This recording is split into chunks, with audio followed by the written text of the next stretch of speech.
কালকে রাত্রে বুঝতেছি আমরা ঘরে ট্রেনের মধ্যে বরফ দিয়ে একটা ইটাই দিছে। আমি ধরতাম পারছি না বেটা, ধরতে পারলে দিয়ে একটা গীতা করলাম না তারে। ওই ভাই কালকে আমরা একটা বড় দইল ঠেলিছে। আমার কাছে লাগে ভাই মনে হয় তোমরা কথা ইচ্ছা করি এটা দিছে। ওই রে ওইলে হইতে পারে, জানোস নাকি দইছে মাঝে মাঝে লাইট মারে, কি যার জানি লাইট মারে, লাইট মারিয়েও মিসাইল মারি দে।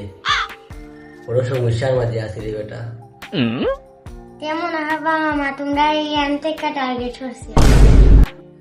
সমস্যা নাই বেটা, তারা যদি আমরা টার্গেট করে আমরা তারা টার্গেট করবো। ওই আমরা যে বাংলাদেশি মিসাইল আছে নানি, ও মিসাইল মারি দিব। মিসাইলের নাম কি তা ভাই? ওই যে কিতা মাথাস তুই, তুই বাংলাদেশি হইয়া তুই বাংলাদেশি মিসাইল চিনস না? আরে বাংলাদেশি মিসাইল আজকে থেকে চিন না, সাবু সিটার।